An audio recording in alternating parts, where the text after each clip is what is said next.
할렐루야. 오늘은 10월 31일 주일입니다. 오늘 말씀은 디모데전서 1장 17절. 오늘 말씀 제목은 영광의 왕입니다. 우선 우리 본문 말씀 보시면 영원하신 왕 곧 썩지 아니하고 보이지 아니하고 홀로 하나이신 하나님께 존귀와 영광이 영원 무궁하도록 있을지어다. 아멘. 그렇게 시작하고 있습니다. 여러분, 하나님께서는 영원하신 왕입니다. 즉 하나님께서는 온 우주와 또한 세상 모든 나라를 다스리는 진정한 통치자라고 성경은 말씀하고 있습니다. 물론 세계를 강대국들이 다스리죠. 미국 대통령, 러시아 대통령, 중국의 수상 이런 나라 다스리지만, 그러나 그런 모든 왕들 위에서 그들을 다스리는 분이 계세요. 그래서 그분의 뜻대로 온 세계 역사를 만들어 나가시는 분이 있습니다. 그분이 바로 왕의 왕, King of Kings, 주의 주, Lord of the Lords. 이분이 바로 예수님, 하나님이신 줄로 믿습니다. 성경 보면 역사가 하나님의 참으로 그 손길에 의해서 완전히 사람이 예상하지 못한 방향으로 진행되는 것을 보게 됩니다. 인류 역사는 사람이 통치해 나가는 것이 아니라 하나님이 통치하신 줄로 믿습니다. 우리가 믿는 하나님, 우리를 사랑하사 우리 위해 그 생명을 십자가에 못 박으신 예수님께서 전 세계를 지금도 통치하고 계십니다. 성경은 그렇게 말씀하고 있습니다. 다니엘서 2장 21절에 그는 때와 계절을 바꾸시며 왕들을 폐하시고 왕들을 세운다 그랬습니다. 다니엘서 4장 17절에 지극히 높으신 이가 사람의 나라를 다스리시며 자기 뜻대로 그것을 누구에게든지 주시며, 그렇게 말씀하고 있습니다. 세상 나라는 하나님 다스린다 하는 말씀입니다.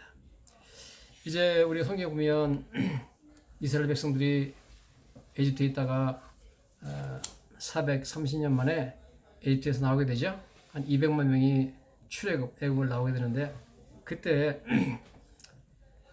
역사가 정말 너무나 생각하지 않은 방향으로 움직이는 것을 보게 됩니다. 왜냐하면 이 에집트의 바로 왕이 계속해서 모세와 아론의 말을 듣지 않고 하나님의 말씀을 듣지 않고 이스라엘 백성들을 자기 나라에서 나가지 못하게 합니다. 그래서 모세가 내가 이렇게 하나님 말씀 안 들으면 하나님께서 많은 재앙을 내려서 애굽을 망하게 할 것이다. 그런데도 말 안 들어요. 여러 가지 재앙을 내렸죠. 무슨 나리강이 피로 변하고, 무슨 메뚜기 재앙에다가, 무슨 어둠 재앙에다가, 무슨 종기 재앙에다가 여러 가지 내렸는데 말 안 들어요. 결국은 마지막 10번째 재앙, 장자 재앙이 이르러가지고 하나님께서 천사를 보내가지고 애굽 왕 바로의 장자부터 시작해가지고 전 국민의, 에집트 전 국민의 집에 장자는 다 죽여버렸죠. 그래서 어마어마한 재앙이 밤중에 일어나가지고 바로 왕부터 시작해서 가지고 온 국민들이 다 일어나가지고 울고 통곡하는 그런 일이 벌어졌습니다.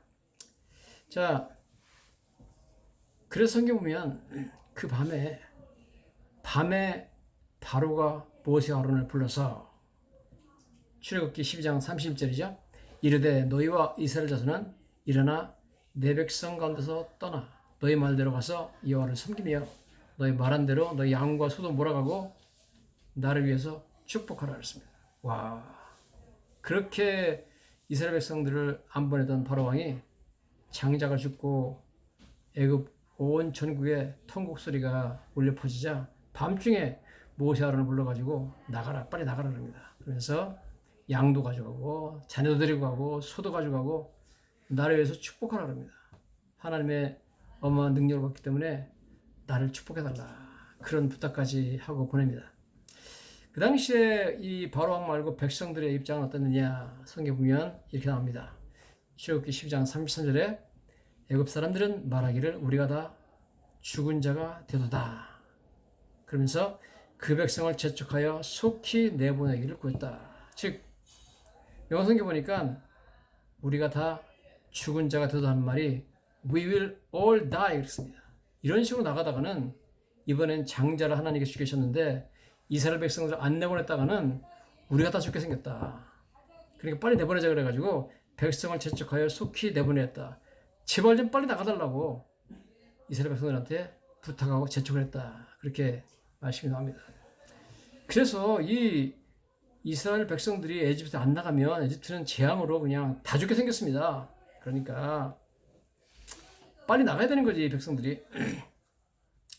그런데 이상하게 이 백성들이 나갔는데요. 이스라엘 백성들이 나가가지고 홍해바다 쪽으로 갔는데 바로 왕의 마음이, 그리고 신하들의 마음이 갑자기 변했어요. 변해가지고 왜 우리가 이 사람들 내보냈지?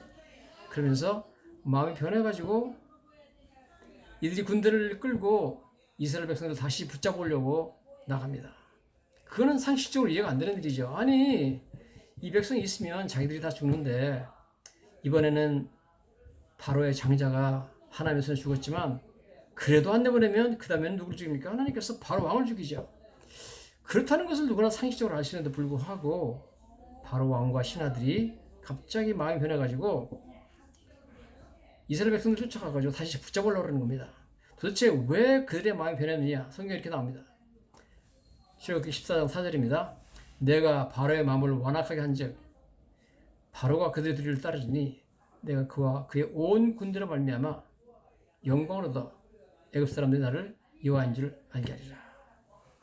마음이 변해가지고 바로 왕과 그의 군대들이 이스라엘 백성을 쫓아가는 바람에 하나님의 영광을 얻었고 애굽 사람들이 과연 저 이스라엘 백성의 하나님이 참 신이다 하는 것을 알게 되었죠. 홍해바다가 갈라지는 기적, 이스라엘 백성들이 다 200만 명이 안전하게 홍해바다를 건너가는 기적, 불기둥과 구름기 나타나가지고 이스라엘 백성들이 건너가는 바다는 불이 환하게 비춰지고 그 다음에 애굽 사람들이 쫓아오는 애굽 사람 군대가 뒤에 있는데 그 사람들은 아무도 안 보이게 흑암으로 구름기둥이 딱 막아주는 기적, 뭐 엄청난 기적들이 일어나가지고 하나님의 어마한 영광을 얻게 되는 것을 우리가 보게 됩니다. 자, 중요한 것은 이렇게 어리석은 일을 애굽 왕과 애굽의 신하들이 했다는 겁니다. 이스라엘 백성들이 애굽 땅에 있어서는 안 된다는 것을 너무 잘 아는데 갑자기 그 사람들이 어리석게 다시 그 사람들을 붙잡으러 갔다는 겁니다. 그래서 결국은 애굽 왕을 비롯해서 애굽의 모든 군대가 홍해바다에 빠져가다 죽게 되죠. 자, 왜 이런 일을 했을까? 여기에 역사를 주관하시는 하나님의 손길이 나옵니다. 하나님이 그들의 마음을 완악하게 해가지고 내가 바로가 그들의 뒤를 따르리니 내가 다시 바로 왕이 마음 변화가 너희를 따라가게 만들겠다는 겁니다. 성경에 보니까 출애굽기 14장 5절에 바로와 그의 신하들이 그 백성에 대하여 마음이 변하여 이르되 우리가 어찌하여 이같이 이스라엘을 우리를 섬기면서 놓아 보내었는고, 이렇게 마음이 변했다는 겁니다. 누가 마음을 변하게 했느냐? 성경은 하나님께서 그렇게 했다는 겁니다. 내가 바로의 마음을 완악하게 한즉 I hardened the heart of Pharaoh. 내가 바로의 마음을 완악하게 해가지고 이런 어리석은 결정을 만들게 하고, 그래서 역사가 그렇게 변했다는 겁니다. 여러분, 출애굽의 모든 역사는 하나님께서 다 통치하신 결과인 줄로 믿습니다. 자, 정말 하나님께서 역사를 주관하시는 모습들은 성경에 여러 번 나오고 있습니다. 예를 들어서 바벨론이 엄청난 제국이었는데 그 나라를 페르시아가 점령해가지고 그 다음에 페르시아가 되죠. 그 제국이.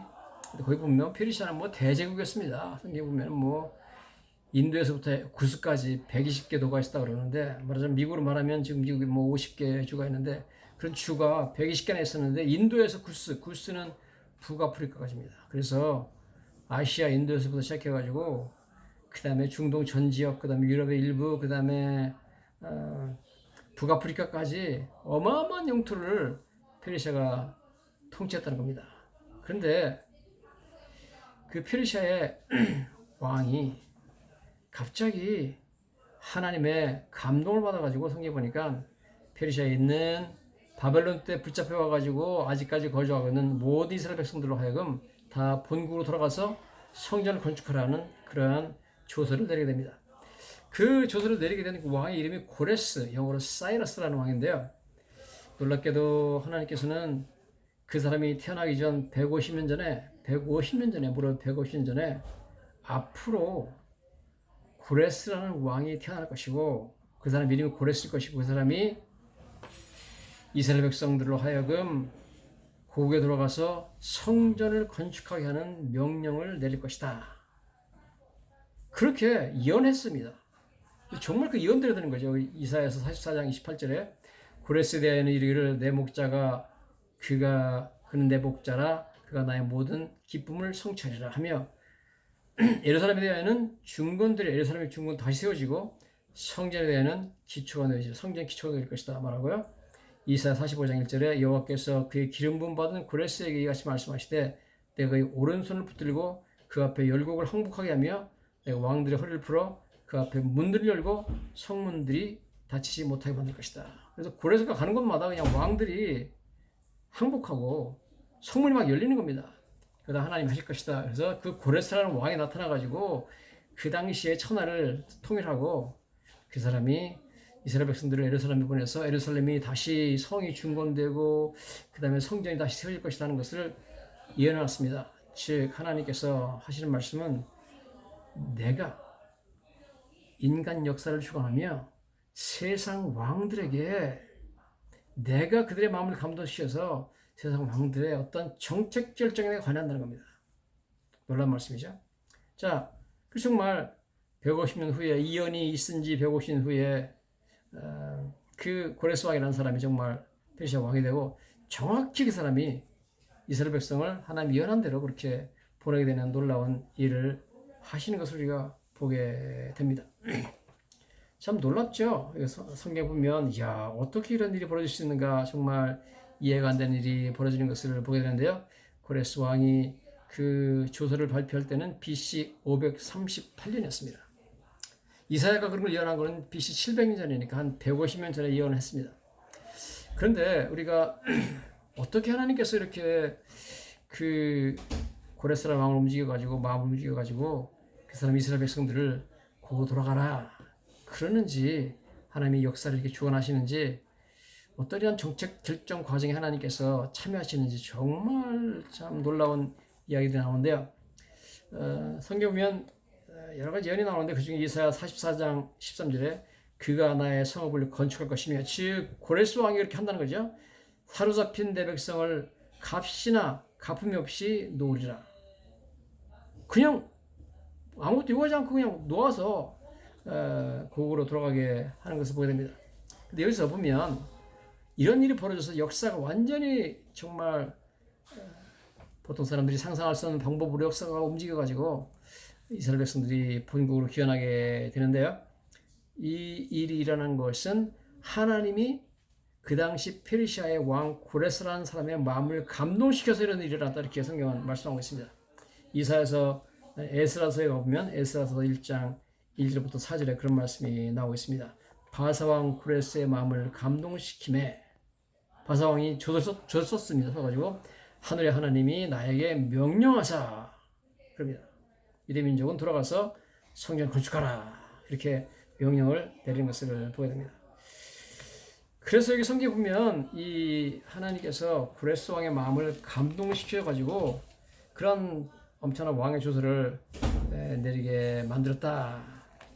이 감동시켰다는 그 말이 단어가 무슨 뜻이냐면 자는 사람을 깨워가지고 갑자기 어떤 행동을 하게 만들었다는 겁니다. 자, 참 흥미로운 단어가 쓰이고 있는데요. 여러분 혹시 자다가 일어나가지고 갑자기 자다가 생각이 나가지고 이거 내가 해야 되는데 그래가지고 갑자기 일어나가지고 뭔가를 하신 그런 일이 있었는지 모르겠습니다만 저는 여러 번 그런 경험이 있습니다. 어떤 때는 이제 설교를 준비하다가 제가 잠이 들었는데요.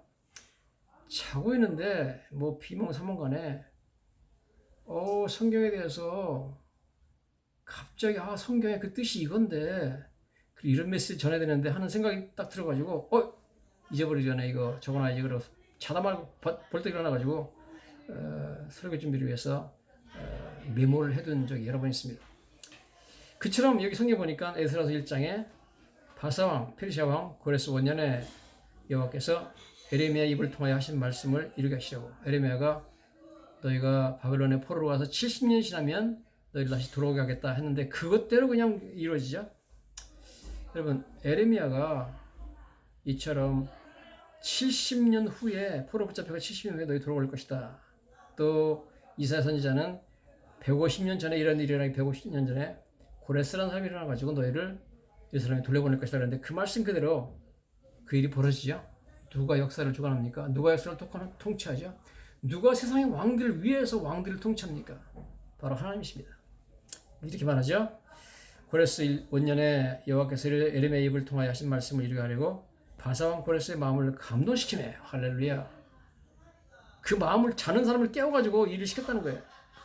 그가 온 나라에 공포도 하고 조소도 내리 이르되 바사왕 고레스는 말하노니 하늘의 하나님 여호와께서 세상 모든 나라를 내게 주셨고 나에게 명령하사 유다 예루살렘에 성전을 건축하라 했으니 하나님이 나한테 명령을 해가지고 예루살렘에 성전을 건축하라는 명령을 내렸으니까 이스라엘 하나님은 참신이라 너희 중에 그 백성된 자는 다 유다 예루살렘으로 올라가서 이스라엘 하나님 여호와의 성전을 건축하라.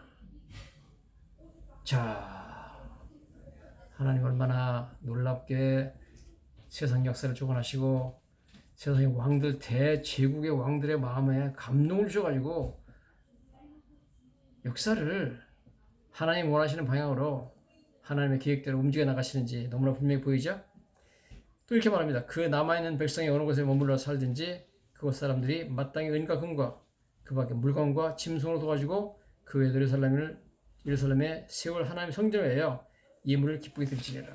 그래서 무슨 말이냐면 페르시아 각처에 이스라엘 백성들이 흩어져 살고 있었는데 이 사람들 중에서 내가 이제 고국으로 돌아간다 그러면 거기 살고 있는 페르시아 백성들이 어디 있든지 은과 금을 그 사람한테 줘서 보내고 짐승도 주고 물건도 주고 예루살렘에 세울 하나님 성전을 위해서 예물까지 줘서 보내라 그랬습니다.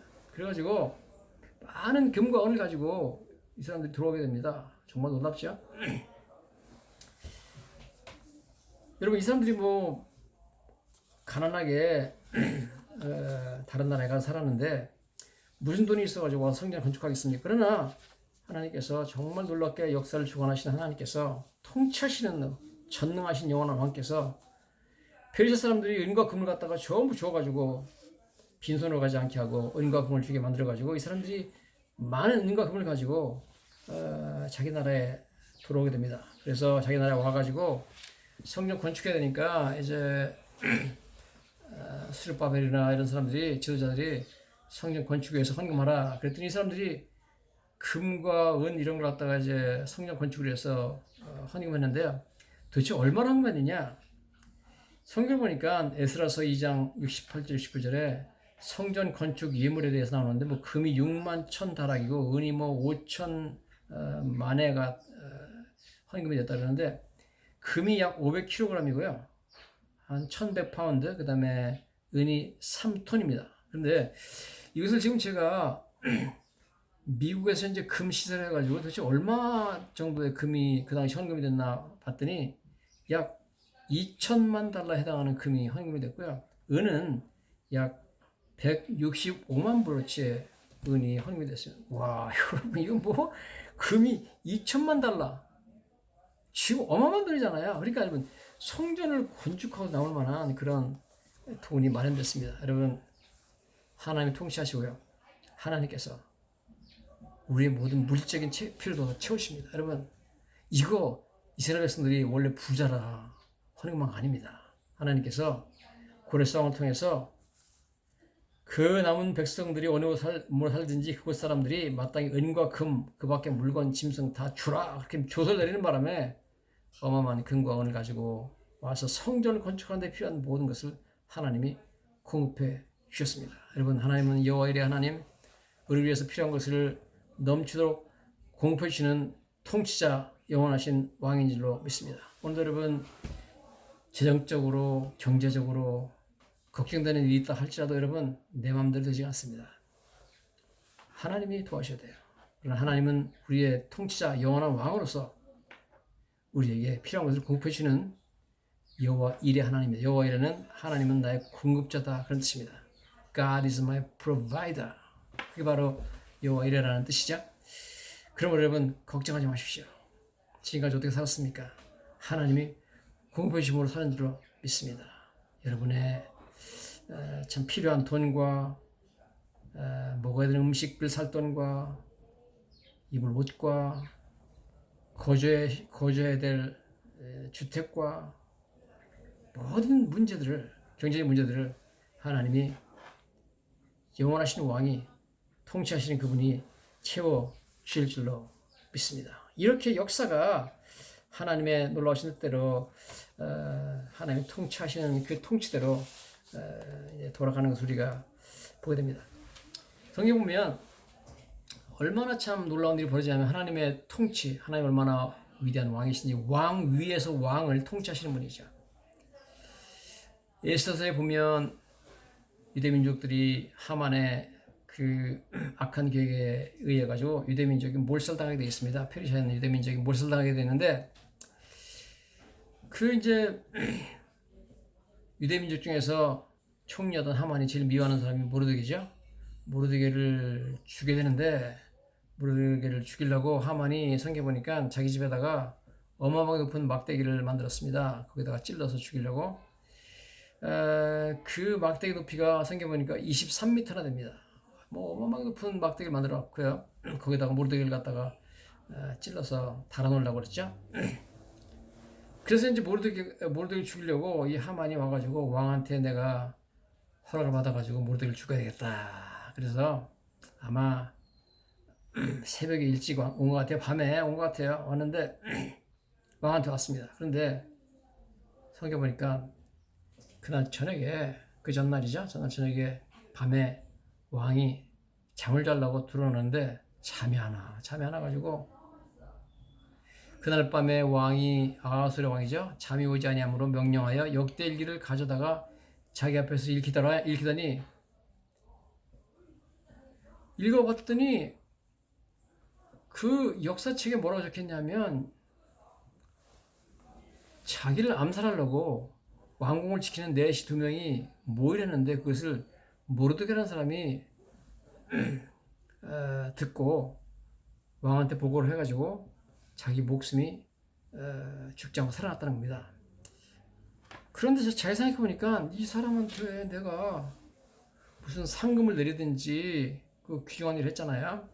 관직을 주든지 그래야 되는데 뭐 하사품을 내린 적이 없는 것 같아. 그래가지고 이상하다. 그래서 아마 아침 새벽인 것 같아요. 개 여봐라 누가 있느냐 신하들이 들어오죠. 누가 혹시 내 신하들이 그 앞에 있느냐 그러니까 뭐 내시들이 그러겠죠. 아 여기 지금 총리인 하만이 와 있습니다. 하만은 모르드게를 죽이려고 허락을 받으려고 와 있죠. 빨리 들어오라. 들어왔습니다. 들어오니까 왕이 물어봅니다.